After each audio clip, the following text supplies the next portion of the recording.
हिंदू नववर्ष प्रारंभ हो गया है, तो हिंदू नववर्ष और पश्चिमी नववर्ष के विषय में आज बात कर लेते हैं। आप सब जानते हैं कि कैसे 1 जनवरी जब आता है तो देश और दुनिया भर में उत्साह रहता है, उल्लास रहता है, किंतु कुछ लोग जो हैं वो सीधा-सीधा इसका विरोध करते हैं।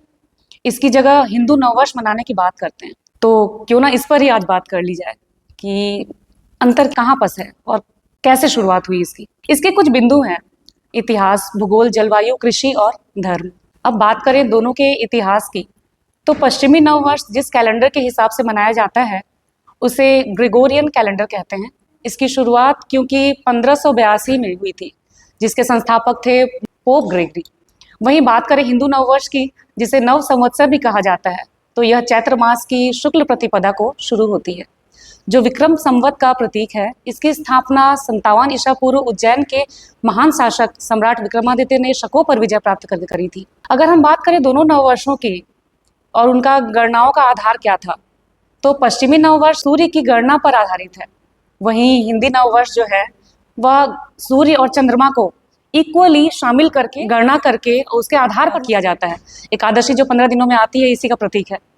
चूंकि हम चंद्रमा से अधिक निकट हैं, इसलिए हमारे हिंदी के तिथियों का संबंध जो है वो मौसम, जलवायु, कृषि, भौतिकी और आध्यात्मिक स्थिति को अधिक दर्शाता है। अब देखिए, जैसे पश्चिमी नववर्ष, उसका खेती और विशेष जैविक चक्र से कोई सीधा सीधा डायरेक्ट संबंध नहीं होता, किंतु हिंदू का जो कैलेंडर चलता है वह उसमें सूर्य की गति और चंद्र की गति को भी आधार मान लिया जाता है, और उसके आधार पर ही हमारा जो नववर्ष है वो मनाया जाता है।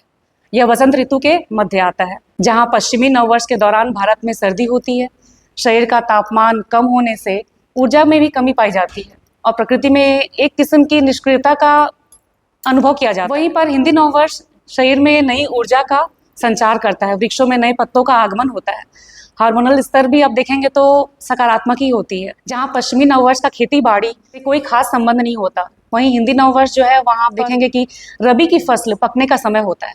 खेतों में लहलहाता हुआ फसल जो है ना, वो किसानों के मन को भी बहुत अच्छे तरीके से उमंग से भर देता है। यह भौगोलिक दृष्टि से देखें तो पश्चिमी नववर्ष पश्चिमी देशों की जलवायु पर ही आधारित है और पूरे विश्व में लेकिन एक साथ मनाया जाता है। वहीं हिंदी नववर्ष पूरी तरह भारत की जलवायु, सूर्य की स्थिति, चंद्रमा की गति और स्थानीय प्रकृति में पूरी तरह मेल खाती है। दोनों ही नववर्षों को यदि धार्मिक दृष्टि से देखेंगे आप, तो आप पाएंगे कि 1 जनवरी को रोमन परंपरा के हिसाब से जीसस क्राइस्ट का बर्थडे मनाया जाता है, इससे उन्हें जोड़ा गया है, उनके जन्म से।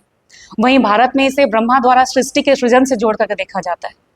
अंत में यदि निष्कर्ष पर आते हैं तो हम यही कह सकते हैं कि पश्चिमी सभ्यता से निकले नववर्ष भले ही ब्रिटिश हुकूमत के कारण विश्व में प्रचलित हुए हैं, लोकप्रिय हैं और स्वीकृत भी हैं, किंतु हिंदू नववर्ष जो है वो जलवायु, स्वास्थ्य और प्रकृति की दृष्टि से, कृषि की दृष्टि से अधिक सार्थकता और विशेष आचरण को दर्शाता है। पश्चिमी नववर्ष से बिना कोई घृणा और द्वेष किए आप इसे सेलिब्रेट कर सकते हैं, अच्छे से मना सकते हैं, हर्षोल्लास के साथ। स्वास्थ्य, शिक्षा, स्वतंत्रता और समृद्धि हेतु संकल्पित भी हो सकते हैं, बिना किसी घृणा का भाव रखे और सौहार्द बांटते हुए, प्रेम बांटते हुए।